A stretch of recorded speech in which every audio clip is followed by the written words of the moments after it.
Hi guys, welcome back. കുറച്ച് നാളുകൾക്ക് മുന്നേ my way by Kalyani therefore I'm related ആയിട്ട് ഉണ്ടായിരിക്കുന്ന ഒരു കോൺട്രവേഴ്സിനെ പറ്റിയിട്ട് നിങ്ങൾ പലരും ഓർക്കുന്നുണ്ടായിരിക്കും. ഇപ്പോൾ ഓർക്കുന്ന ആൾക്കാരുണ്ടെങ്കിൽ നിങ്ങൾ ചിന്തിക്കുന്നുണ്ടായിരിക്കും ഇപ്പം എന്താ വീണ്ടും ഇതിനെ പറ്റിയിട്ട് വന്ന് സംസാരിക്കുന്നുള്ളത്. ഫസ്റ്റ് ഓഫ് ഓൾ ഇത് കണ്ടപ്പോൾ ഞാനും ഫസ്റ്റ് ചിന്തിച്ച് ഇത് തന്നെയാണ്, ഇപ്പം എന്താണ് ഇതിനെ പറ്റിയിട്ട് വീണ്ടും വന്ന് സംസാരിക്കുന്നുള്ളത്.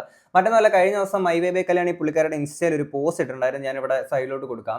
അപ്പം ആ ഒരു ഇഷ്യമായിട്ട് ബന്ധപ്പെട്ടേക്കുന്ന ഒരു സംഭവം തന്നെയാണ്. അതായത് ഈ ഒരു ക്ലിനിക്കിന് രജിസ്ട്രേഷൻ ഇല്ല, ഡോക്ടർ നിൽഫർ ഷെരീഫ് പുള്ളിക്കാരിക്ക് രജിസ്റ്റർ ചെയ്തേക്കുന്ന ഒരു വ്യക്തിയല്ല ഡോക്ടറായിട്ട് എന്നുള്ള രീതിയിലുള്ള കുറച്ച് സംഭവങ്ങൾ കാര്യങ്ങളൊക്കെ അതിനകത്ത് പറയുന്നുണ്ടായിരുന്നു. നമുക്ക് വിശദമായിട്ട് അതിനകത്ത് നോക്കാം. ഞാൻ കുറച്ച് സെർച്ച് ചെയ്തതും ഞാൻ മനസ്സിലാക്കിയിരിക്കുന്ന കുറച്ച് ഇൻഫർമേഷൻസ് ഒക്കെ വെച്ചിട്ടാണ് നമ്മൾ ഈ ഒരു വീഡിയോക്കകത്തോടെ സംസാരിക്കുന്നത്.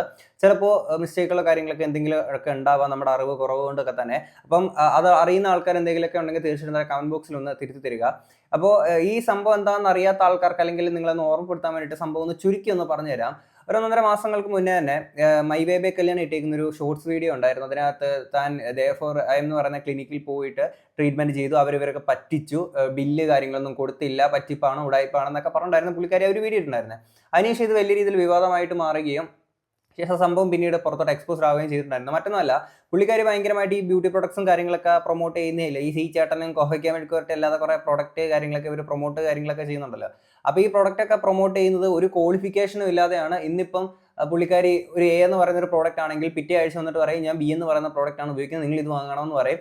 തൊട്ടടുത്ത ആഴ്ച വന്നിട്ട് സി എന്നുള്ള പ്രോഡക്റ്റ്, അങ്ങനെ മാറ്റി മാറ്റി പറഞ്ഞ് അങ്ങനെ കണ്ട സ്റ്റിറോയിഡ് അടങ്ങിയ ക്രീം മൊത്തം വാരി തേച്ചിട്ട് പുള്ളിക്കാരുടെ സ്കിന്നിന് മൊത്തം ഡാമേജ് കാര്യങ്ങളൊക്കെ ആയിട്ടാണെങ്കിൽ അതേഫോർ ഐ എം ട്രീറ്റ്മെന്റിന് കാര്യങ്ങളൊക്കെ പുള്ളിക്കാരി പോയേക്കായിരുന്നു.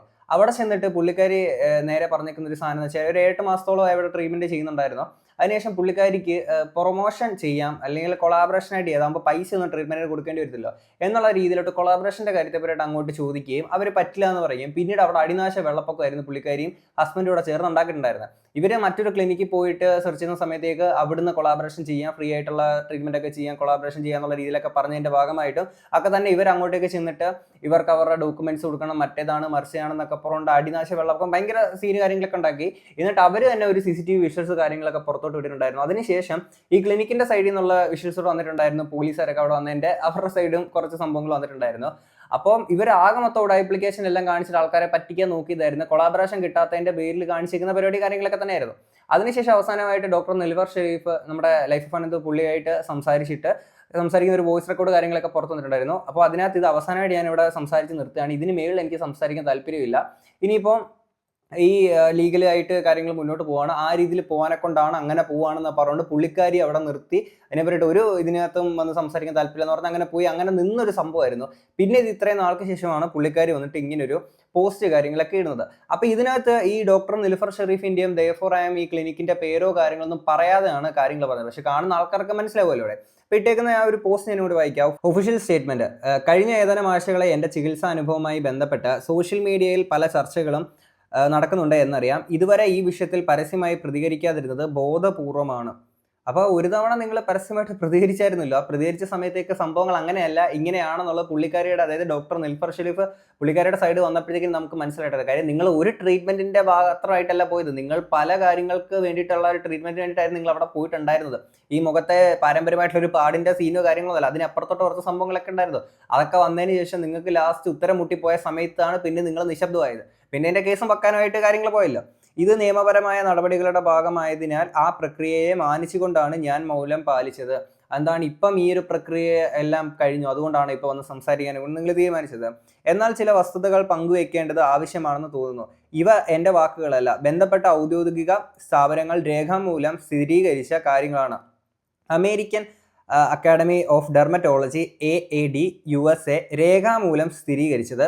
അവർ കോസ്മെറ്റിക് കെമിസ്ട്രി എന്ന പേരിൽ യാതൊരു കോഴ്സോ സ്പെഷ്യലൈസേഷനോ വാഗ്ദാനം ചെയ്യുന്നില്ല എന്നാണ്.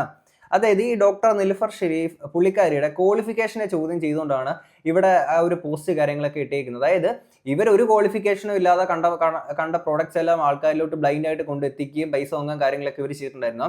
എന്നാൽ ഇവിടെ ക്ലിനിക്ക് നടത്തുന്ന ഈ പുള്ളിക്കാരിയുടെ ഈ പറയുന്ന ക്വാളിഫിക്കേഷനുമായിട്ട് അല്ലെങ്കിൽ ആ ക്ലിനിക്കിന്റെ ക്വാളിഫിക്കേഷനായിട്ട് ബന്ധപ്പെട്ടുള്ള കാര്യങ്ങളാണ് ഇപ്പൊ ഇവരോട് സംസാരിക്കുന്നത്. അത് നിങ്ങൾ ആലോചിക്കണം, ഈ സംഭവങ്ങളൊക്കെ പുറത്തു വന്നത് എന്തുകൊണ്ടാണ്? പുള്ളിക്കാരുടെ ട്രീറ്റ്മെന്റിലാണെങ്കിൽ ഈ പറഞ്ഞ കൊളാബറേഷൻ അവർ കൊടുത്തില്ല എന്ന് പറഞ്ഞ അടിനാശ വെള്ളപ്പൊക്കം ആയതുകൊണ്ടാണ്. കൊളാബറേഷൻ കൊടുക്കുക അങ്ങനത്തെ സീന് കാര്യങ്ങളൊക്കെ കുഴപ്പമില്ല, ഓക്കെ ആയിട്ടുള്ള രീതിയിൽ പോയിരുന്നു എന്നുണ്ടെങ്കിൽ, വേറെ വള്ളികളൊന്നും ഇല്ലായിരുന്നു എന്നുണ്ടെങ്കിൽ ഈ സംഭവങ്ങൾ ഇവർ പോയി ട്രീറ്റ്മെന്റ് ചെയ്യുന്നുണ്ട് എന്നുള്ള കാര്യം പോലും പുറത്തോട്ട് എത്തില്ല. ഓക്കെ, കാണുന്ന ആൾക്കാരെല്ലാം ഓക്കെ ഇവർ ഈ ക്രീം തേച്ചിട്ടായിരിക്കും മറ്റേ ക്രീം തേച്ചിട്ടായിരിക്കും എന്നുള്ളതായിരിക്കും ആൾക്കാർ വിചാരിക്കുക. എന്നാൽ ഇവർക്ക് കുറച്ച് ട്രാൻസ്പെറന്റ് ആയിട്ട് ആൾക്കാരുടെ അടുത്ത് പറയാമല്ലോ, ഞാൻ ഇത് ചെയ്യുന്നത് പ്രൊമോഷന്റെ ഭാഗമായിട്ട് ചെയ്യുന്നത് അല്ലാതെ ഞാൻ ഇവിടെ പോയി ട്രീറ്റ്മെന്റ് കൂടി ചെയ്യുന്നുണ്ടെന്ന പുള്ളിക്കാരിക്ക് വേണമെങ്കിൽ പറയാം. പക്ഷെ അത് അവർ ചെയ്തില്ല. ഇനി ഇവരുടെ ഈ ഡോക്ടർ നിൽഫർ ഷെരീഫ് പുള്ളിക്കാരുടെ ഈ ഒരു ക്വാളിഫിക്കേഷൻ നമ്മൾ പരിശോധിക്കുമ്പോഴത്തേക്കിന് doctor Fathima Nil Sherif holds and MS in dermatology from King's University, London.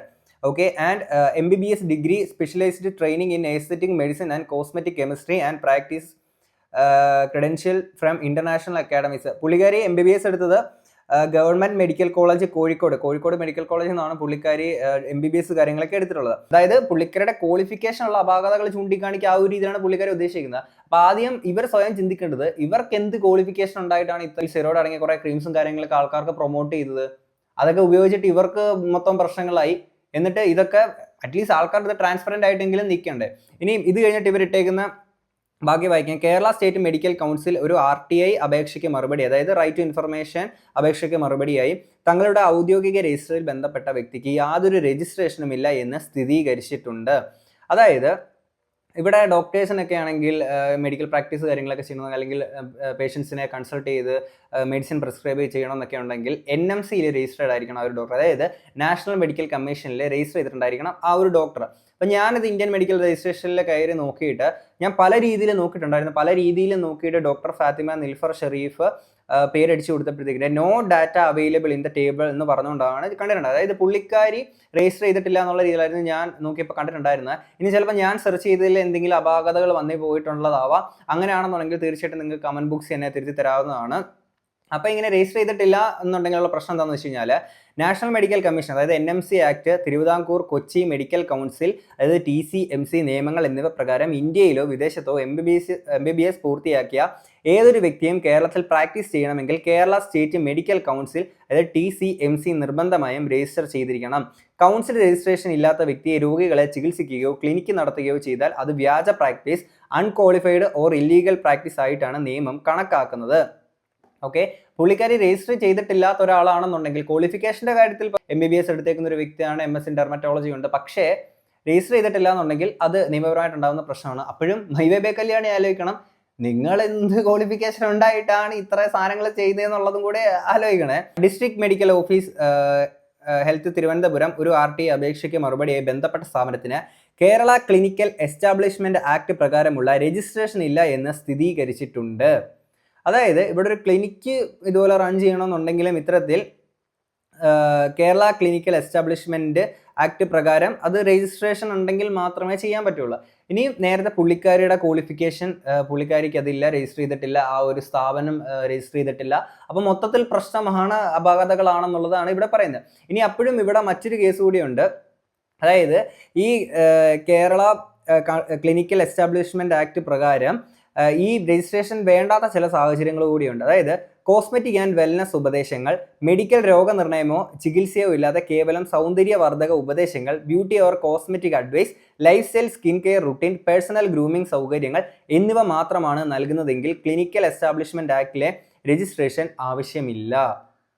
Okay, അതായത് ബ്യൂട്ടി ഓർ കോസ്മെറ്റിക് അഡ്വൈസിനും lifestyle skin care routine, personal grooming സൗകര്യങ്ങൾ എന്നിവ മാത്രമാണ് നൽകുന്നതെങ്കിൽ ക്ലിനിക്കൽ എസ്റ്റാബ്ലിഷ്മെന്റ് ആക്ടിലെ രജിസ്ട്രേഷൻ ആവശ്യമില്ല എന്നുള്ളൊരു കാര്യം കൂടെ ഇവിടെയുണ്ട്. അപ്പോഴും ശ്രദ്ധിക്കേണ്ട കാര്യങ്ങളുണ്ട്. ക്ലിനിക്കൽ രജിസ്ട്രേഷൻ ആവശ്യമില്ലാത്ത പേഴ്സണൽ സ്കിൻ കെയർ സ്ഥാപനങ്ങൾക്കും തദ്ദേശ സ്വയംഭരണ സ്ഥാപനങ്ങളിൽ നിന്നുള്ള panchayat or municipality corporation trade ലൈസൻസും മറ്റ് അടിസ്ഥാന അനുമതികളും ആവശ്യമാണ്. മെഡിക്കൽ ബിരുദമില്ലാത്ത രോഗനിർണയമോ മരുന്ന് നിർദ്ദേശങ്ങളോ നൽകുന്നത് നിയമവിരുദ്ധമാണ്. ഓക്കെ, അപ്പോൾ ഇവിടെ ഈ മേൽ പറഞ്ഞ സംഭവങ്ങളിലൊക്കെ ഇത് രജിസ്റ്റർ ചെയ്തിട്ടുള്ളതാണോ എന്നുള്ള അടിസ്ഥാന കാര്യങ്ങളൊക്കെ നിങ്ങൾക്കൊന്ന് ചെക്ക് ചെയ്തിട്ട് അങ്ങനത്തെ കാര്യങ്ങൾ വേണമെങ്കിൽ മീൻസ് ആ ഒരു സൈഡും കൂടെ ഇവർക്ക് നോക്കാവുന്നതാണ്. പിന്നെ ഇങ്ങനൊരു സാധനങ്ങൾ RTIയിൽ വന്നേക്കുന്ന സംഭവം എന്ന് പറയുമ്പോൾ ഇതിന്റെ പ്രൂഫോ കാര്യങ്ങളൊന്നും പുള്ളിക്കാരി പുറത്തു വിട്ടില്ല. അങ്ങനൊരു കാര്യം കൂടെ ഉണ്ട്. അത് ഞാൻ നേരത്തെ പറഞ്ഞത്, ഞാൻ സെർച്ച് ചെയ്തത് എന്തെങ്കിലും അപാകതകൾ ഉണ്ടാവാം എന്നുള്ള രീതിയിൽ പറഞ്ഞത്.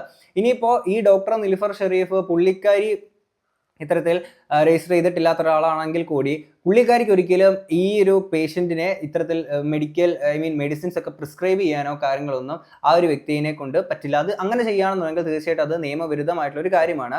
എന്നാൽ ഇവിടെ ബ്യൂട്ടി ഓർ കോസ്മെറ്റിക് അഡ്വൈസ് കാര്യങ്ങളൊക്കെ ചെയ്യാനെ കൊണ്ട് നിയമപരമായിട്ട് പ്രശ്നങ്ങളോ കാര്യങ്ങളൊന്നുമില്ല എന്നുള്ളതാണ് ഞാൻ ഇതിൽ നിന്ന് മനസ്സിലാക്കുന്നത്. മേ ബി ഇത് കണ്ടത് വെച്ചിട്ട് എനിക്ക് തോന്നുന്നൊരു കാര്യം, ഡോക്ടർ നിൽഫർ ഷെരീഫിന്റെ രജിസ്റ്റർ ചെയ്തേക്കുന്നതായിട്ട് നമ്മൾ കണ്ടിട്ടില്ല. മേ ബി എൻ്റെ അപാകതയായിരിക്കും സെർച്ച് ചെയ്തതിലുള്ള. അതിപ്പോൾ അങ്ങനെയല്ല എന്നുണ്ടെങ്കിൽ കൂടി ഇപ്പം അങ്ങനെ ഒരു രജിസ്ട്രേഷൻ ഇല്ല. അങ്ങനെയെങ്കിൽ പുള്ളിക്കാരിക്ക് അഡ്വൈസോ കാര്യങ്ങളോ മാത്രമേ ചെയ്യാൻ പറ്റൂ എന്നുള്ളതാണ് ഞാൻ മനസ്സിലാക്കുന്നത്.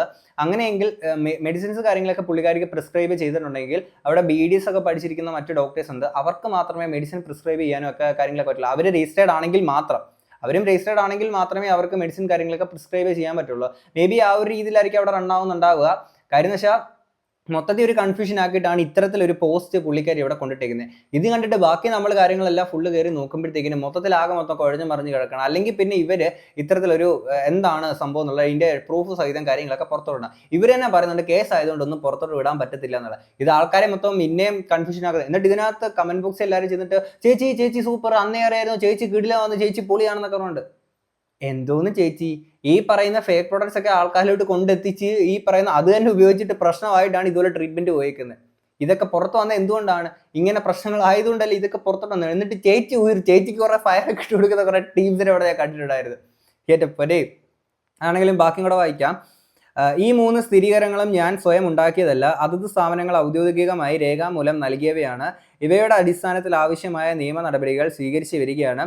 ബന്ധപ്പെട്ട അധികാരികൾക്ക് മുന്നിൽ ഈ വിഷയം നിയമപരമായ പരിഗണനയിലായതിനാൽ കേസിന്റെ വിശദാംശങ്ങളിലേക്ക് ഇപ്പോൾ കടക്കുന്നില്ല. എൻ്റെ പ്രേക്ഷകരോടും ഈ വിഷയത്തിൽ ആശങ്കപ്പെട്ടവരോടും നന്ദി അറിയിക്കുന്നു. ഈ പ്രക്രിയ ശരിയായ രീതിയിൽ മുന്നോട്ട് പോകട്ടെ എന്നാണ് എൻ്റെ ആഗ്രഹം. കൂടുതൽ വിവരങ്ങൾക്ക് ഉചിതമായ ഘട്ടത്തിൽ പങ്കുവെക്കുന്നതായിരിക്കും. നന്ദി ജീവലക്ഷ്മി കെയർ എന്നൊക്കെ പറഞ്ഞിട്ടായിരുന്നു ഇട്ടിട്ടുണ്ടായിരുന്നു. അപ്പം കേസുമായിട്ട് അവർ മുന്നോട്ട് വേണം, അവർക്ക് ഇതിനകത്ത് വേറൊന്നും സംസാരിക്കാൻ താല്പര്യമില്ല, അങ്ങനെ പോയിട്ടുള്ള കാര്യങ്ങളൊക്കെ ആയിരുന്നു. എന്താണെങ്കിലും ഓൾറെഡി പുള്ളിക്കാരുടെ ഒരു ക്വാളിഫിക്കേഷനുമായിട്ട് ബന്ധപ്പെട്ട് പല ആൾക്കാർ ഇങ്ങനെ നെഗ് സാധനങ്ങളൊക്കെ അടിക്കുന്നതിനെ പറ്റിയിട്ട് ഓൾറെഡി തന്നെ ഡോക്ടർ നിലൂഫർ ഷെരീഫ് മുൻപ് തന്നെ ഒരു ഇന്റർവ്യൂവിനകത്തൊക്കെ വന്ന് സംസാരിക്കുന്നുണ്ടായിരുന്നു. നമുക്ക് അതൊന്ന് കേൾക്കാം. എനിക്ക് കിട്ടുന്ന ഒരു ചീത്തവിളി സോഷ്യൽ മീഡിയയിലും എല്ലായിടത്തും വെച്ചാൽ ഞാനൊരു ഫോറിൻ ഡിഗ്രി ഡോക്ടറാണ് എന്നുള്ളതാണ്. ഇവിടുത്തെ ഒരു കൺവെൻഷണൽ MD ഡെർമറ്റോളജി എടുക്കാണ്ട് ഞാനിപ്പോഴും ഞാൻ പറയാം, ഞാൻ വീണ്ടും ആളുകൾ എൻ്റെ അടുത്ത് ഇത് ഈ സോഷ്യൽ മീഡിയയിൽ പറയുമ്പോൾ ഞാൻ ചിന്തിക്കുന്ന ഒരു കാര്യം, അന്നൊരു MD ഡെർമറ്റോളജി എടുക്കാൻ ഒരു ബുദ്ധിമുട്ടുണ്ടായിരുന്നില്ല, ഞാനത് ആയിരുന്നോ അത് മതിയായിരുന്നോ എന്നൊക്കെ ഞാൻ ചിന്തിച്ചിട്ടുണ്ട്. നോ, ഇപ്പോഴും I would take still the same choice. Because അല്ലെങ്കിൽ ഇവിടുത്തെ ഓരോ ഡോക്ടർമാർ MD കഴിഞ്ഞിട്ട് എന്തിനാ പിന്നെ ഫോറിൻ സ്ഥലത്ത് പോയിട്ട് പിന്നെ ട്രെയിൻ ചെയ്യണേ? റോബോട്ടിക് കാര്യവും മറ്റതും അതും ഇതൊക്കെ ഓരോ ഈ ഫില്ലർ ബോട്ടോക്സ് എല്ലാം ഇന്ത്യ ഡെവലപ്പ് ചെയ്ത കാര്യം അല്ലല്ലോ, പുറത്തുനിന്ന് ഡെവലപ്പ് ചെയ്ത കാര്യമല്ലേ. അപ്പോൾ പിന്നെ ഇവരെല്ലാവരും പിന്നെ എന്തിനാ പഠിക്കാൻ നിൽക്കണേ? ഞാൻ അങ്ങനെ ചിന്തിക്കുന്നത്. എനിക്ക് കുറ്റം പറയാൻ ആർക്കും പറ്റും. ഇത് 15 കൊല്ലമായിട്ട് ഞാൻ ഈ പണി ചെയ്തത് ആരും ഇതുവരെ എന്നെ പിടിക്കാൻ വന്നിട്ടില്ലല്ലോ. അപ്പോൾ ഞാൻ ചെയ്ത് ശരിയല്ലേ? അപ്പോൾ ഞാൻ എന്നും അങ്ങനെ ചിന്തിക്കാം. അപ്പോൾ ഞാൻ ഇത്രയും കോസ്മെറ്റോളജി ഇൻഡസ്ട്രിയിൽ പ്രോഗ്രസ് ചെയ്തിട്ടുണ്ടായിരുന്നെങ്കിൽ എൻ്റെ സർട്ടൺ ടൈം എടുത്ത ചോയ്സസ് കാരണമായിരുന്നു ഞാൻ രക്ഷപ്പെട്ടത്. അതുകൊണ്ടാണ് എനിക്ക് ആ പ്രോട്ടോടൈപ്പ് ഉണ്ടാക്കാൻ എനിക്ക് പറ്റുന്നത്. മുന്നിൽ വരുന്ന കാര്യങ്ങൾ എനിക്ക് കാണാൻ പറ്റുന്നുണ്ട്. ഇത് ഈ പറയുന്ന ഡോക്ടർ നിലൂഫർ ഷെരീഫ് ദെയർഫോർ ഇവരെ പറ്റിയിട്ടൊക്കെ തന്നെ മുൻപ് കുറേ നാളുകൾക്ക് മുന്നേ തന്നെ ഈ റെഡിറ്റ് പോലുള്ള പ്ലാറ്റ്ഫോമുകളിൽ കുറേ കോൺവെർസേഷനും കാര്യങ്ങളൊക്കെ നടക്കുന്നുണ്ട്. അതിലൊരു സാധനം ഞാൻ ഇങ്ങോട്ട് വെക്കാം. She replied with a lot of ball without answering the question. No, she is not a qualified dermatologist. She does not have a specialisation in dermatology MD. അതാണ് പുള്ളിക്കാരി MD ചെയ്തിട്ടില്ല എന്നുള്ള കാര്യങ്ങൾ പുള്ളിക്കാരി തന്നെ എൻ്റെ ഇന്റർവ്യൂവിനകത്ത് സംസാരിക്കുന്നുണ്ട്. It is as simple as that MSc in clinical dermatology does not entail a mid school grad to be calling themselves as a dermatologist in India. ശരിയാണ്, പുള്ളിക്കാരിക്ക് സ്വയം ഡെർമറ്റോളജിസ്റ്റ് എന്ന് വിളിക്കാൻ അല്ലെങ്കിൽ ഒരു ഡെർമറ്റോളജിസ്റ്റ് എന്ന് പറഞ്ഞുകൊണ്ട് ബോർഡ് വെച്ചിരിക്കാനൊന്നും പുള്ളിക്കാരിക്ക് പറ്റത്തില്ല. അത് ലീഗൽ ഇഷ്യൂസ് ഉണ്ടാകുന്നത്, അത് ഇല്ലീഗലായിട്ടുള്ളൊരു കാര്യം തന്നെയാണ്. പഴയ പുള്ളിക്കാരിക്ക് MD കാര്യങ്ങളൊന്നും ഇല്ലാത്ത ഒരാളാണ്. അപ്പം ഞാൻ എവിടെയും ഈ പറയുന്ന ഡോക്ടർ നിലൂഫർ ഷെരീഫ് പുള്ളിക്കാരി ഒരു ഡെർമറ്റോളജിസ്റ്റ് ആണെന്ന് പറയുന്നതോ അല്ലെങ്കിൽ അങ്ങനെ ബോർഡ് വെച്ചിരിക്കുന്നതായിട്ട് ഞാൻ എവിടെയും കണ്ടിട്ടില്ല. പുള്ളിക്കാരിയുടെ ഇന്റർവ്യൂസിനകത്താണെങ്കിലും പുള്ളിക്കാരി ഒരു കോസ്മെറ്റോളജിസ്റ്റ് ആണെന്നുള്ള രീതിയിൽ പറയുന്നതായിട്ട് തന്നെയാണ് ഞാൻ കണ്ടിട്ടുള്ളത്. ഡെർമറ്റോളജിസ്റ്റ് എന്നുള്ളത് എവിടെയും പുള്ളിക്കാരി അങ്ങനെ ഞാൻ പറഞ്ഞു കണ്ടിട്ടില്ല. നിങ്ങൾ കണ്ടിട്ടുണ്ടെങ്കിൽ പറയാം, ഞാൻ എവിടെയും അത് കണ്ടിട്ടില്ല. However, she probably has hired qualified dermatologists in her clinics who are the ones prescribing medicine എന്നൊക്കെ പറഞ്ഞിട്ട് താഴോട്ട് അങ്ങനെ ഇതിൻ്റെ ബാക്കി പോകുന്നുണ്ട്. ഇനി ഇതിനകത്ത് പറഞ്ഞ പോലെ തന്നെ ഞാൻ നേരത്തെ ആ ഒരു പറഞ്ഞ സംഭവം തന്നെയായിരിക്കും ഇവിടുത്തെ രീതികൾ പോകുന്നുണ്ടാവുക. അവിടെ ഒരു പുള്ളിക്കാരി ഇത്തരത്തിൽ ഈ ഒരു ക്ലിനിക്ക് മേ ബി ഈ പറഞ്ഞ മുനിസിപ്പാലിറ്റിയിലോ അല്ലെങ്കിൽ ആ ഒരു രീതിയിലുള്ള അടിസ്ഥാനമായിട്ടുള്ള രജിസ്ട്രേഷൻ കാര്യങ്ങളൊക്കെ ആയിരിക്കാം ചെയ്തിട്ടുണ്ടാവുക. മറ്റേത് ഞാൻ നോക്കിയിട്ട് കണ്ടിട്ടില്ല, അതുകൊണ്ടാണ് കേട്ടോ ഇത് പറഞ്ഞത്. ഇനിയിപ്പോൾ അവരുടെ സൈഡ് എന്താണെന്ന് നമുക്കറിയത്തില്ലല്ലോ. അപ്പോൾ ആ രീതിയിലായിരിക്കും ചെയ്തിട്ടുണ്ടായിരിക്കുക. Maybe doctor Nilufar Sharif ആ ഒരു അഡ്വൈസ് കാര്യങ്ങൾ ആ ഒരു രീതിയിലായിരിക്കാം കാര്യങ്ങൾ കൊണ്ടുപോകുന്നുണ്ടാവുക. ഇപ്പോഴത്തെ മെഡിസിൻസ് കാര്യങ്ങളൊക്കെ പ്രിസ്ക്രൈബ് ചെയ്യാനെ കൊണ്ട് അവിടെ BDS ഒക്കെ പഠിച്ചിരിക്കുന്ന ഡോക്ടേഴ്സ് ഉണ്ടാവും. അപ്പം ആ ഡോക്ടേഴ്സ് അവരും രജിസ്റ്റേർഡ് ആണെങ്കിൽ മാത്രമേ അവർക്ക് മെഡിസിൻ പ്രിസ്ക്രൈബ് ചെയ്യാൻ പറ്റുകയുള്ളൂ. അപ്പോൾ അവരായിരിക്കും പ്രിസ്ക്രൈബ് മെഡിസിൻസ് ഒക്കെ ചെയ്യുന്നുണ്ടാവുക. അപ്പം മേ ബി ആ രീതിയിലായിരിക്കാം റൺ ചെയ്യുന്നുണ്ടാവുക. ഈ മേൽപ്പറഞ്ഞ സംഭവങ്ങൾ വികാസങ്ങളൊക്കെ വെച്ചിട്ട് മേ ബി ആ രീതിയിലായിരിക്കാം. ഈ പറഞ്ഞ സംഭവങ്ങൾ അവിടെ ലീഗൽ ഇഷ്യൂസോ ഇല്ലീഗലായിട്ടുള്ള സംഭവങ്ങളൊന്നുമില്ല. ഒരു പ്രോപ്പർ രീതിയിൽ തന്നെയാണ് ലീഗൽ വശങ്ങളിൽ നോക്കുമ്പോഴത്തേക്കിന് എനിക്ക് കാണാൻ സാധിച്ചിട്ടുള്ളത്. ഇനി അതല്ല ഇതിനപ്പുറത്തോട്ടല്ല എന്തെങ്കിലും ഉണ്ടെന്നുണ്ടെങ്കിൽ ഇനി അത് അവരുടെ സൈഡിൽ നിന്ന് എന്തെങ്കിലും വന്നാലും നമുക്കറിയാൻ പറ്റില്ല, അല്ലെങ്കിൽ മുന്നോട്ട് ഇവർ കേസും കാര്യങ്ങളൊക്കെ ആയിട്ട് പോയ സ്ഥിതിക്ക് ഇനിയും വരും ദിവസങ്ങളിൽ നമുക്ക് അതിനെ പറ്റിയിട്ട് കാര്യങ്ങളൊക്കെ അറിയാൻ സാധിക്കുകയുള്ളൂ. കോസ്മെറ്റോളജി എന്ന് പറയുന്നത് അങ്ങനെ ഒരു വാക്ക് ആക്ച്വലി ഒരു ഡിഗ്രി ആയിട്ടില്ല. എന്ന് വെച്ചാൽ കോസ്മെറ്റോളജി എന്ന് പറയുന്നത് ഒരു കോസ്മെറ്റിക് ആയിട്ട് ഡീൽ ചെയ്യുന്ന എന്ത് കാര്യം ഡീൽ ചെയ്യുന്ന ഒരു എക്സ്പേർട്ട് കോസ്മെറ്റോളജിസ്റ്റ് വിളിക്കും. അത് പാർലറുകാരും കോസ്മെറ്റോളജിസ്റ്റ് ആയിരിക്കും, ഞങ്ങളും കോസ്മെറ്റോളജിസ്റ്റ് ആയിരിക്കും. അവരും ഞങ്ങളും തമ്മിൽ വേർതിരിയുന്നത് എന്താണെന്ന് വെച്ചാൽ ഞങ്ങളൊരു മെഡിക്കൽ ഗ്രാജുവേറ്റ്സ് ആയതുകൊണ്ടാണ്. ഇനിയിപ്പോൾ ഇവിടെ പുള്ളിക്കാരി തന്നെ പറയുന്നുണ്ട് അവരൊരു കോസ്മെറ്റോളജിസ്റ്റ് ആണ്. ഇപ്പോൾ പാർലറുകാരുടെ ഇവരുടെയും കാര്യം പറഞ്ഞാൽ അതിൽ ഡിഫറൻസ് എന്താണെന്ന് പുള്ളിക്കാരി പറയുന്നുണ്ട്. ഓക്കെ, അപ്പം അവരുടെ രജിസ്ട്രേഷൻ്റെ കാര്യങ്ങൾ അല്ലെങ്കിൽ ഇല്ലീഗലായിട്ടുള്ള സംഭവങ്ങളൊന്നും ഇല്ല എന്നുള്ളത് ഇത് കാണുമ്പോഴത്തേക്കിന് മീൻസ് അപ്പം അങ്ങനെ എന്തെങ്കിലും ഉണ്ടെന്നുണ്ടെങ്കിൽ ഇത്രയും നാളും ഒരു ലോങ് ടൈമിൽ ഇങ്ങനൊരു ക്ലിനിക്ക് റൺ ചെയ്തുകൊണ്ട് കൊണ്ടുപോകാനെ കൊണ്ട് പറ്റുമോടെ? ഗ്രാജുവേറ്റ്സിന് ഇപ്പോൾ ഒരു MD ഡെർമറ്റോളജി ഇന്ത്യൻ ഡിഗ്രി പഠിച്ചു വരുന്നവരാരും ഫില്ലറും ബോട്ടോക്സ് ഒന്നും പഠിക്കുന്നില്ല. അപ്പോൾ ഈ മെഡിക്കൽ MBBS ആൾക്കാരെ ഞാൻ കൂടുതലും ഹയർ ചെയ്യുക. അത് ഹയർ ചെയ്യാനുള്ള കാരണം എന്താ വെച്ചാൽ ഈ അഗൈൻ പറഞ്ഞ മാതിരി ഒരു ഫാർമസ്യൂട്ടിക്കൽ അപ്രോച്ചിൽ നിന്ന് ബ്രെയിൻ ട്രെയിൻ ആവാതെ ഫ്രഷ് മൈൻഡിൽ കിട്ടുമ്പോൾ ഇവർ ഈ മെഡിക്കൽ MBBS പഠിച്ചവരല്ലേ ആറുമോട്ടും കാഷ്വാലിറ്റിയിലൊക്കെ വർക്ക് ചെയ്യുന്നത്. അപ്പോൾ അതിനെക്കാട്ടും ഒരു ഈ ഡെർമറ്റോളജിനെക്കാട്ടുള്ള സിവിയർ പ്രശ്നങ്ങൾ അവർ കാഷ്വാലിറ്റിയിലൊക്കെ എന്താ പറയുക ഡീൽ ചെയ്തിട്ടല്ലേ MBBS ഡിഗ്രി ഒക്കെ നമുക്ക് തരുന്നത്. അങ്ങനത്തെ ഒരു സയൻസ് അണ്ടർസ്റ്റാൻഡിങ്ങിൽ ഒരാളെ എസ്തെറ്റിക്സ് ഞാൻ പഠിപ്പിച്ചെടുക്കണം. അപ്പോൾ സംഭവം അത് തന്നെയായിരിക്കാം നമ്മൾ നേരത്തെ പറഞ്ഞ പോലെ തന്നെ ചിലപ്പോൾ ഈ മെഡിസിൻസ് ഒക്കെ പ്രിസ്ക്രൈബ് ചെയ്യുന്നത് ഈ ബാക്കിയുള്ള ഡോക്ടേഴ്സ് ആയിരിക്കാം മെഡിസിൻസ് ഒക്കെ പ്രിസ്ക്രൈബ് കാര്യങ്ങളൊക്കെ ചെയ്യുന്നുണ്ടാവുക. ഡെർമറ്റോളജി ക്ലിനിക്സ് ഒക്കെ ഈ മാർക്കറ്റിൽ എവറി സ്ട്രീറ്റ് ലൈറ്റ് ഡിസ്റ്റൻസിൽ തുടങ്ങുന്നതിന് കാരണം ആൾക്കാർക്ക് ഇപ്പോൾ അതൊരു സൗന്ദര്യവർദ്ധന ഒരു വലിയ സംഭവം തന്നെയാണ്. പക്ഷെ അതിനെ റെഗുലേറ്റ് ചെയ്യാൻ നമ്മുടെ ഗവൺമെൻറ് ശ്രമിക്കണം. തമിഴ്നാട്ടിലൊക്കെ തുടങ്ങിയിട്ടുണ്ട്, പല വ്യാജ ഡോക്ടർമാർ ചെയ്യുന്നുണ്ട്. പാർലറിൽ ആക്ച്വലി IV ട്രീറ്റ്മെൻറ്റ്സ് ഒക്കെ ചെയ്യുന്നത് അതൊന്നും ശരിയല്ല. ഓക്കെ, പാർലറിൽ ഒരിക്കലും ഒരു ഇൻജെക്ടബിൾസ് ആയിട്ടുള്ള കാര്യം ചെയ്താൽ എന്തെങ്കിലും കോംപ്ലിക്കേഷൻസ് വന്നാൽ അവരിങ്ങനെ ഒരു ഡോക്ടറിലേക്ക് അത് മാനേജ് ചെയ്യാൻ പറ്റും. അതുകൊണ്ട് MBBS ആൾക്കാരെ തന്നെ വേണം, മിനിമം ഒരു ക്വാളിഫൈഡ് MBBS ഡോക്ടർ തന്നെ വേണം. ഞാനും ഇവിടുത്തെ ഒരു കൗൺസിലും തമ്മിലുള്ള തർക്കങ്ങൾ വേറെ കാര്യങ്ങൾ കുറേ ഉണ്ട്. എന്ന് വെച്ചാൽ BDS ആൾക്കാരെ ചിലവരെ ഞാൻ എൻ്റെ ക്ലിനിക്കിൽ വെക്കും. അത് എൻ്റെ ചിന്തയിൽ വന്നൊരു കാര്യം എന്ന് വെച്ചാൽ ഞങ്ങൾ MBBS പഠിക്കുന്ന സമയത്ത് ഒരു 3 ടെക്സ്റ്റ് ബുക്ക് പഠിക്കുക അനാറ്റമിക്ക്. ടെക്സ്റ്റ് ബുക്ക് 1 ഹെഡ് നെക്കും 2 അപ്പർ ബോഡി, സെക്കൻഡ് ഒരു ലോവർ ബോഡി എന്നൊക്കെ പറഞ്ഞാൽ നമ്മുടെ ബോഡിയിലുള്ള ഈ അനാറ്റമി മസിലും ബോണും എല്ലാം പഠിക്കുന്നത് ആ ടെക്സ്റ്റ് ബുക്കിലാണ്. BDS ആര് ഹെഡ് നെക്ക് മാത്രമേ പഠിക്കുള്ളൂ. ഒന്ന് ഈ 2-3 പഠിക്കൂല അവർ. ഒന്ന് പഠിക്കുന്നത് മാത്രമല്ല അവർ പല്ല് സംബന്ധമായിട്ടുള്ള തൊട്ടപ്പുറത്തുള്ള ആർട്ടറിയും ഈ പറഞ്ഞ മാതിരി മസിലിനെ കുറിച്ചൊക്കെ തുറന്നു പറഞ്ഞുകൊണ്ട് എനിക്ക് വിഷമം മറ്റു MBBS ആർക്ക് വിഷമം വരുമോ എന്നുള്ളത് എനിക്കറിയില്ല. അത് BDS ആർക്ക് നമ്മളെക്കാട്ടും കൂടുതൽ പ്രിസൈസ് ആയിട്ട് ചിലപ്പോൾ അവർ കൂടുതൽ അതല്ലേ അവർ പഠിക്കുന്നത്. അത് അതിനെക്കുറിച്ച് നല്ല കൃത്യമായിട്ട് വിവരമുള്ളവരാണെന്ന് പറയാം. അവിടെ BDSകാർ അതായത് BDS പഠിച്ചിട്ടുള്ള ഡോക്ടേഴ്സ് ഇരിക്കുമെന്ന് പറഞ്ഞപ്പോഴത്തേക്കിന് അന്ന് മൈവേബെ കല്യാണിക്ക് ഭയങ്കര പുച്ഛമായിരുന്നു. ആ വീഡിയോയുടെ പോസ്റ്റ് നമുക്കൊന്ന് കാണാം. പക്ഷേ ഇവർ BDSും MBBSും പഠിച്ച് പിന്നെ 3 മാസത്തെ 6 മാസത്തേക്ക് ഒരു കോഴ്സ് ഉണ്ടല്ലോ ഡെർമറ്റോളജിയുടെയും കോസ്മെറ്റോളജിയുടെ ഒക്കെ, അത് പഠിച്ചിട്ടാണ് അവിടെ ഇരിക്കുന്നതെന്നൊക്കെ നമ്മൾ വളരെ വൈകിയാണ് അറിഞ്ഞത്. ഈ BDS പഠിച്ചവരോടും ഒക്കെ ആണെങ്കിൽ മൈവേബെ കല്യാണിക്ക് ഭയങ്കര പുച്ഛമായിരുന്നു. അല്ല, അവർ അറ്റ്ലീസ്റ്റ് അതെങ്കിലും പഠിച്ചിട്ടുണ്ട്. നിങ്ങൾ എന്ത് പഠിച്ചിട്ടാണ് ഈ ഇത്രയും പ്രോഡക്ട്സ് കാര്യങ്ങളൊക്കെ പ്രൊമോട്ട് കാര്യങ്ങളൊക്കെ ചെയ്തത്? ഇത് പറയുമ്പോഴും ഇവർ ഈ പറയുന്ന മുഖത്തിന്റെ ആ ഒരു ഒറ്റ ട്രീറ്റ്മെന്റിന് മാത്രമായിരുന്നില്ല അവരവിടെ പോയിട്ടുണ്ടായിരുന്നത്. അതിന്റെ കാര്യം കൂടെ കേട്ടോ. സ്കിന്നിന്റെ ട്രീറ്റ്മെന്റ് അല്ലാതെ വേറെ ഡിപ്പാർട്ട്മെന്റിന്റെ കാര്യങ്ങളൊക്കെ കുറച്ച് ചെയ്തിട്ടുണ്ട്. ആ ചെയ്ത കാര്യത്തിനൊക്കെ മെഡിക്കൽ റെക്കോർഡ്സ് ഈ ഒരു കാര്യം അതായത് വേറെ ഡിപ്പാർട്ട്മെന്റിന്റെയും ട്രീറ്റ്മെന്റ് കാര്യങ്ങളൊക്കെ ചെയ്തെന്ന് പറയുമ്പോഴത്തേക്കിന് ഇത് ചിലപ്പം മൈവേബെ കല്യാണിക്ക് ഭയങ്കരമായിട്ട് പിന്നെയും തിരിച്ചടികൾ ഉണ്ടാവാം. കാര്യം എന്ന് വെച്ചാൽ ഇവിടെ ഇപ്പം അവിടെ ആ ഒരു ഡോക്ടർ നിൽഫർ ഷെരീഫിന്റെ ഈ ഒരു ഇത് പ്രശ്നവും കാര്യങ്ങളൊക്കെ ഇവരിങ്ങനെ പറയുന്നുണ്ടല്ലോ. അപ്പോൾ ഇത് പറഞ്ഞിട്ട് ഇവർ മെഡിസിൻ പ്രിസ്ക്രൈബ് ചെയ്തതും കാര്യങ്ങളൊക്കെ ആയിട്ട് ബന്ധപ്പെട്ട് ഇപ്പോൾ അവരെ രജിസ്റ്റർ ചെയ്തിട്ടില്ല, അങ്ങനെ പുള്ളിക്കാരിയാണ് മെഡിസിൻ പ്രിസ്ക്രൈബ് ചെയ്തെന്നുണ്ടെങ്കിൽ അത് തീർച്ചയായിട്ടും പുള്ളിക്കാരിക്ക് ലീഗൽ ഇഷ്യൂസ് കാര്യങ്ങളൊക്കെ ഉണ്ടാകുന്നതായിരിക്കും. പുള്ളിക്കാരിക്ക് രജിസ്ട്രേഷൻ ഇല്ല എന്നുണ്ടെങ്കിൽ ഓക്കെ, അപ്പം അങ്ങനെയാണെന്നുണ്ടെങ്കിൽ ലീഗൽ ഇഷ്യൂസ് കാര്യങ്ങളൊക്കെ എന്തെങ്കിലും ഉണ്ടാവുക എന്ന് വിചാരിക്കുക. അങ്ങനെയെങ്കിൽ അവിടെ ഈ പറയുന്ന മെഡിസിൻ പ്രിസ്ക്രൈബ് ചെയ്ത് എന്തൊക്കെയാണെന്നുള്ളത് ഇതിന് മാത്രമായിട്ടുള്ള സംഭവം അല്ല. ഓക്കെ, മറ്റു പല കാര്യങ്ങളും ഉണ്ടായിരുന്നു എന്നുള്ളത് പറയുന്നുണ്ട്. അങ്ങനെയെങ്കിൽ ആ മറ്റു പല കാര്യങ്ങൾ എന്തൊക്കെയായിരുന്നു, അല്ലെങ്കിൽ വേറെ എന്തൊക്കെ മെഡിസിൻസ് ആണ് പുള്ളിക്കാരി തന്നത് എന്നുള്ള കാര്യങ്ങളൊക്കെ പുറത്തോട്ട് വരികയാണെന്നുണ്ടെങ്കിൽ നിങ്ങൾക്ക് എന്തൊക്കെ ബാക്കി പ്രോബ്ലംസ് ആണ് ഉള്ളത്, അല്ലെങ്കിൽ ഈ ക്രീംസ് ഒക്കെ യൂസ് ചെയ്തിട്ടും അങ്ങനെയുള്ള എന്തൊക്കെയാണെന്നുള്ള സംഭവങ്ങളൊക്കെ പുറത്തോട്ട് വരില്ലേ? അപ്പോൾ അത് നിങ്ങൾക്ക് വലിയൊരു തിരിച്ചടിയായിട്ട് മാറത്തില്ലേ? I can only promise from the far that ഈ പറഞ്ഞ പല ഡെർമറ്റോളജി ക്ലിനിക്കുകളും എനിക്കറിയാം അവർ ഉപയോഗിക്കുന്നത് ആഫ്റ്റർ മാർക്കറ്റിൽ ഈ പറഞ്ഞ ഇന്ത്യ മാർട്ടിൽ നിന്നൊക്കെ വാങ്ങിക്കുന്ന ഗ്ലൂട്ടതൈനോളാണെന്ന് എനിക്കറിയാം. എന്ന് വെച്ച് ഞാൻ പോയിട്ട് അവർ ചീത്ത പറയാൻ നിൽക്കില്ല. എൻ്റെ ക്ലയൻസിന് എൻ്റെ ബ്രാൻഡുകൾ കാണിച്ചു കൊടുക്കാം, നമ്മളിങ്ങനെയാണ് കാര്യങ്ങളാണെന്നല്ലാതെ വേറെ രീതിയിൽ എനിക്കൊരു സേഫ്റ്റി മെഷേഴ്സ് കൊണ്ടുവരാൻ പറ്റില്ല. I don't know what more to do. എല്ലാത്തിനെ കുറിച്ച് ഇങ്ങനെ ഓപ്പറേറ്റ് പറയുമ്പോൾ ശത്രുക്കളുടെ എണ്ണം കൂടില്ലേ? എനിക്കറിയില്ല ശത്രുക്കളുണ്ടോന്നല്ല. ഇതിപ്പോൾ ഞാൻ നേരത്തെ കാര്യം പറയാലോ, ഇത് എനിക്ക് മേ ബി ഒരു സ്ട്രെസ് മാനേജ്മെൻറ്റ് സിസ്റ്റംസ് ഞാൻ കോൺസ്റ്റൻ്റ് ആയിട്ട് പ്രാക്ടീസ് ചെയ്യണോണ്ടാണോ എന്ന് എനിക്കറിയില്ല. ഇപ്പോൾ ശത്രുക്കളൊക്കെ ചിലപ്പോൾ ഉണ്ടാവുമായിരിക്കും. ശത്രുക്കൾ എന്നാരും ചീത്ത വിളിക്കുന്നൊന്നുമില്ല. ഇൻസ്റ്റാഗ്രാമിൽ ഇപ്പോൾ എന്താ പറയുക ഇൻസ്റ്റാഗ്രാമിൽ ഞാൻ ചീത്ത വിളിക്കാൻ നിന്ന് കൊടുക്കാറുണ്ടെന്നല്ലേ? നിന്ന് കൊടുക്കാൻ നമുക്കൊന്നും പറയാൻ പറ്റില്ലെന്ന്. എന്തിനാ നമ്മളെന്തിനാ വിഷമിക്കാൻ നിൽക്കണേ? അവരൊരു കാര്യങ്ങൾ പറയുമ്പോൾ എനിക്കൊരു ശത്രു ഉണ്ടെന്നുള്ളൊരു ചിന്തയോ അല്ലെങ്കിൽ നമ്മളീ പറയുന്നത് എൻ്റെ മനസ്സിലുള്ളത് എനിക്ക് പറയാൻ പറ്റുള്ളൂ, ഞാൻ എക്സ്പീരിയൻസ് ചെയ്തത് എനിക്ക് പറയാൻ പറ്റുള്ളൂ. എൻ്റെ എക്സ്പീരിയൻസസ് മനസ്സിലാക്കാത്ത ഒരാൾ എന്നെ വിളിച്ച് ചീത്ത പറയുക എൻ്റെ ശത്രുവായി മാറുന്നതിൽ ഞാൻ എന്നും പ്രാർത്ഥിക്കുള്ളൂ, let him go through my experience in their life, only then they will probably understand why am I a particular way, അല്ലെങ്കിൽ ഞാൻ എടുക്കുന്ന സർട്ടൻ സ്റ്റാൻസ് ഇൻ ലൈഫ്, അല്ലെങ്കിൽ ഞാൻ എടുക്കുന്ന ചോയ്സസ്.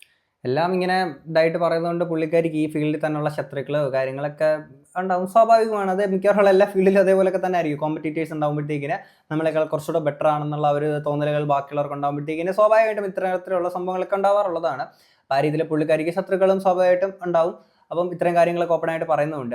ആൻഡ് ഇവിടെ ഈ മേൽ പറഞ്ഞ സംഭവങ്ങളിൽ മൈവേബെ കല്യാണി പറയാൻ ഉദ്ദേശിക്കുന്ന സംഭവം എന്ന് വെച്ച് കഴിഞ്ഞാൽ ഈ പറയുന്ന ഡോക്ടറിനും ഈ ഒരു ക്ലിനിക്കിനും യാതൊരുവിധ ക്വാളിഫിക്കേഷൻ്റെ കാര്യങ്ങളൊന്നും ഇല്ല എന്നുള്ള നിലയിലൊക്കെ തന്നെയാണ്. ഈ ഒരു ക്വാളിഫിക്കേഷൻ്റെ കാര്യം നോക്കുമ്പോഴത്തേക്കിന് ഈ ഡോക്ടർ നിലഫർ ഷെരീഫ് MBBS എടുത്തേക്കുന്ന ഡോക്ടറാണ്, MSc ഇൻ ഡെർമറ്റോളജി എടുത്തേക്കുന്ന വ്യക്തിയാണ്. അവിടെ ഇരിക്കുന്ന ബാക്കിയുള്ള ഡോക്ടേഴ്സ് ആണെങ്കിൽ MBBS BDS ഒക്കെ കഴിഞ്ഞിരിക്കുന്ന ആൾക്കാരൊക്കെ തന്നെയാണ്. ഇതിലൊക്കെ പറയുമ്പോഴും ഇത്രയും ഫേക്ക് പ്രോഡക്ട്സ് ഒക്കെ ആൾക്കാരിലോട്ട് ഇട്ട് കൊടുക്കുകയും അങ്ങനെ കാര്യങ്ങളൊക്കെ പ്രൊമോട്ട് ചെയ്യുകയും കാര്യങ്ങളൊക്കെ ചെയ്യുന്ന സമയത്തേക്ക് നിങ്ങൾക്ക് എന്ത് ക്വാളിഫിക്കേഷൻ ആയിരുന്നു ഉണ്ടായിരുന്നത്? എന്ത് ക്വാളിഫിക്കേഷൻ ഉണ്ടായിട്ടാണ് നിങ്ങൾ ഇത്തരത്തിലുള്ള ഫേക്ക് പ്രോഡക്ട്സും കാര്യങ്ങളൊക്കെ ആൾക്കാരിലോട്ട് പ്രൊമോട്ട് ചെയ്ത് കൊടുത്തിട്ടുണ്ടായിരുന്നത്? പിന്നെ ഈ ചേച്ചി ഉയരുന്നൊക്കെ പറയുന്ന ആൾക്കാർ ഇതുകൂടെ ഒന്ന് ആലോചിക്കണേ. അപ്പോൾ ഇനി ഇവിടെ ഈ പറയുന്ന ക്ലിനിക്കിനും ഡോക്ടറിനും എന്തെങ്കിലും ലീഗൽ ഇഷ്യൂസ് കാര്യങ്ങളൊക്കെ വരികയാണെന്നുണ്ടെങ്കിൽ നേരത്തെ ഈ പറഞ്ഞ പോലെ തന്നെ രജിസ്ട്രേഷൻ ഇല്ലാത്തൊരു വ്യക്തിയാണ്, രജിസ്റ്റർ ചെയ്തിട്ടില്ല, NMC രജിസ്റ്റർ ചെയ്തിട്ടില്ലാത്ത ഒരു ഡോക്ടറാണെന്നുണ്ടെങ്കിൽ അങ്ങനെ ഒരു വ്യക്തി ഇത്തരത്തിൽ മെഡിസിൻ പ്രിസ്ക്രൈബോ കാര്യങ്ങളൊക്കെ ചെയ്യുകയാണെന്നുണ്ടെങ്കിൽ അവിടെ ഉണ്ടാവും ലീഗൽ ഇഷ്യൂസ് കാര്യങ്ങളൊക്കെ ഉണ്ടാവും. ഇനി ഈ പറഞ്ഞ പോലെ പുള്ളിക്കാരി രജിസ്റ്റർ ചെയ്തേക്കുന്ന ഒരു വ്യക്തിയാണ്, എന്നിട്ടാണ് മെഡിസിൻ പ്രിസ്ക്രൈബ് ചെയ്തതെന്നുണ്ടെങ്കിൽ പ്രശ്നമോ കാര്യങ്ങളൊന്നും ഇല്ല. എന്നാൽ ഈ പറയുന്ന പോലെ ഞാൻ മേൽ പറഞ്ഞ പോലെ തന്നെ ഈ കേരള ക്ലിനിക്കൽ എസ്റ്റാബ്ലിഷ്മെന്റ് ആക്ട് പ്രകാരം രജിസ്ട്രേഷൻ വേണ്ടാത്ത സിറ്റുവേഷൻസിനെ പറ്റിയിട്ട് നമ്മൾ പറഞ്ഞിട്ടുണ്ടായിരുന്നു. ഈ പറയുന്ന കോസ്മെറ്റോളജി അല്ലെങ്കിൽ കോസ്മെറ്റിക് അഡ്വൈസ് കാര്യങ്ങളൊക്കെ ചെയ്യുന്നതിന് ഇത്തരത്തിലുള്ള രജിസ്ട്രേഷൻ കാര്യങ്ങളൊന്നും വേണ്ട. വേണ്ടുന്നത് എന്താണ്? ഇത്തരത്തിലുള്ള മുനിസിപ്പാലിറ്റിയുടെയോ അല്ലെങ്കിൽ കോർപ്പറേഷൻ്റെയോ ഒക്കെ രജിസ്ട്രേഷൻ കാര്യങ്ങളൊക്കെയാണ് അവിടെ വേണ്ടത്. അപ്പം അങ്ങനെയെന്നുണ്ടെങ്കിൽ അതുണ്ടോ ഇല്ലയോ എന്ന് കൂടി ഇപ്പം എന്താണെങ്കിലും മൈവേബെ കല്യാണി പോയി ഒന്ന് ചെക്ക് ചെയ്യുക എന്നുള്ളതാണ് എനിക്ക് പറയാനുള്ളത്. പിന്നെ ഇത്രയും ലോങ് ടേമിലുള്ള അല്ലെങ്കിൽ ഇത്രയും ലോങ് ടേമിലോട്ട് ഇങ്ങനെയുള്ള ഒരു ക്ലിനിക്ക് നടത്തിക്കൊണ്ട് പോകാനെ കൊണ്ട് ഇവർക്ക് പല ഫ്രാഞ്ചൈസീസ് ഉണ്ട്. അപ്പം ഇങ്ങനെ നടത്തിക്കൊണ്ട് പോകാനെ കൊണ്ട് ലീഗൽ സൈഡൊക്കെ ഒന്നും നോക്കാതെ ഇങ്ങനെ ലോങ് ടേമിലോട്ട് നടത്തിക്കൊണ്ട് പോകാനെ കൊണ്ട് അത്രയ്ക്ക് പൊട്ടിയാണോ ഡോക്ടർ നിലഫർ ഷെരീഫ്? അതാണ് നിങ്ങൾ പറയാൻ ഉദ്ദേശിക്കുന്നത്? എനിക്ക് മനസ്സിലാവണില്ല. ഓക്കെ, ഇതിൻ്റെ ഓരോ സൈഡ് നോക്കുമ്പോഴത്തേക്കും ഇവർ ലീഗൽ ഇഷ്യൂസ് ഇല്ലാത്ത നിലയിൽ ഇവർക്ക് ചെയ്യാൻ പറ്റുന്ന കാര്യങ്ങൾ ഇപ്പോൾ ഓൾറെഡി ഇവർ തന്നെ ഇത്തരത്തിൽ ബാക്കിയുള്ളിടത്തൊക്കെ ആണെങ്കിൽ ഉഡായ്പിലേഷൻ നടക്കുന്നതിനെ പറ്റിയിട്ടൊക്കെ ആണെങ്കിൽ ഇവർ തന്നെ തുറന്ന് സംസാരിക്കുന്നുണ്ട്. അങ്ങനെ തുറന്ന് സംസാരിക്കുന്ന ഇവർക്ക് സ്വയം എന്ന് ചിന്തിച്ചുകൂടെ നാളുകളിൽ ഇവർക്ക് ലീഗൽ ഇഷ്യൂസ് കാര്യങ്ങൾ ഇങ്ങനത്തെ പ്രോബ്ലംസ് ഉണ്ട്, നാളെ നമുക്കൊരു പണി കിട്ടിയാലോ എന്നുള്ള രീതിയിൽ ഇവർക്ക് സ്വയം ചിന്തിക്കാവുന്നതല്ല ഉള്ളൂ. അത്രയ്ക്ക് പൊട്ടിയല്ലല്ലോ ഈ പറഞ്ഞ ഡോക്ടർ നിലഫർ ഷെരീഫ് എന്നുള്ളത്. അപ്പോൾ അങ്ങനെയാണെന്നുള്ളത് കാണിക്കാനാണോ നിങ്ങളിവിടെ ശ്രമിക്കുന്നത്? എനിക്ക് മനസ്സിലാവണില്ല. ഓക്കെ, എന്താണെങ്കിലും ഇനി ഈ പറയുന്ന ഒരാളെ സംബന്ധിച്ചിടത്തോളം നമ്മളിപ്പോൾ ഒരു ഡോക്ടറിനെ കാണാൻ പോവുകയാണ് അല്ലെങ്കിൽ ഒരു ക്ലിനിക്കിൽ പോവുകയാണ്, ആ ഡോക്ടറിന് ക്വാളിഫിക്കേഷൻ ഉണ്ടാവുക എന്നുള്ളത് ആ ഒരു വ്യക്തിയുടെ നിർബന്ധം തന്നെയാണ്. അപ്പം ക്വാളിഫിക്കേഷൻ എന്തായാലും ഉണ്ട്. ഈ രജിസ്ട്രേഷൻ്റെ കാര്യങ്ങളൊക്കെ നമ്മൾ ഈ ഡീറ്റെയിൽ ആയിട്ട് പറഞ്ഞു എന്നുള്ളതാണ് ഞാൻ വിശ്വസിക്കുന്നത്. അപ്പോൾ നിങ്ങൾ സ്വയം ആലോചിക്കേണ്ട ഒരു കാര്യം എന്ന് വെച്ച് കഴിഞ്ഞാൽ ഈ പറയുന്ന മൈവേബെ കല്യാണെ പോലെയുള്ള ഈ ഒരു ആപ്ലിക്കേഷൻസ് കാര്യങ്ങളൊക്കെ പ്രൊമോട്ട് ചെയ്യുന്ന ആൾക്കാരെ പറ്റിയിട്ട് അവർക്ക് എന്ത് ക്വാളിഫിക്കേഷൻ ഉണ്ട് എന്നുള്ളത് കൂടി നമ്മൾ ആലോചിക്കേണ്ടതാണ്. ഓക്കെ, എന്നിട്ടാണ് ഇത്ര കോൺഫിഡൻസി വന്നിട്ട് പിന്നെയും കുറേ സാധനങ്ങളൊക്കെ പടച്ചു വിടുന്നത്. എന്താണെങ്കിലും ഇതിനകത്ത് എന്താണെങ്കിലും അപ്പുറത്തെ സൈഡ് അല്ലെങ്കിൽ കാര്യങ്ങൾ എന്താണെന്ന് നമുക്കറിയത്തില്ല. ഇവരിനി ഈ പറയുന്ന എവിഡൻസ് കാര്യങ്ങളൊക്കെ ഉണ്ടെങ്കിൽ അത് പുറത്തോട്ട് വിടുക. ഓക്കെ, പുറത്തോട്ട് വിടാൻ പറ്റത്തില്ല, അല്ലെങ്കിൽ ഇങ്ങനെ ഒരു പുകമറ ഉണ്ടാക്കിയ ആൾക്കാരുടെ മുന്നിൽ ഞാനൊരു നന്മവരാണ്, നമ്മുടെ ഭാഗം ക്ലീൻ ആണ് എന്നാണ് പറയാൻ ശ്രമിക്കുന്നുണ്ടെങ്കിൽ ശരി, ആ ക്ലിനിക്ക് മോശമാണ്, ഡോക്ടർ മോശമാണ്, അവരെല്ലാം ഉടായിപ്പിക്കണം, തല്ലിപ്പൊളികളാണ്, ഉടായിപ്പിക്കണം. ഓക്കെ, അപ്പോഴും നിങ്ങൾ നല്ലതാണെന്ന് പറയാൻ പറ്റുമോ? നിങ്ങൾ ചെയ്തേക്കുന്ന ഉടായിപ്ലിക്കേഷൻ അല്ലേ? എന്താണെങ്കിലും ഇത്രയൊക്കെ ഇട്ട് നിങ്ങൾക്ക് എന്താ തോന്നുന്നുള്ള തീർച്ചയായും കമന്റ് ബോക്സിൽ പറയാം. നമുക്ക് അടുത്തൊരു വീഡിയോ കാണാം. അപ്പം ശരി, ബൈ.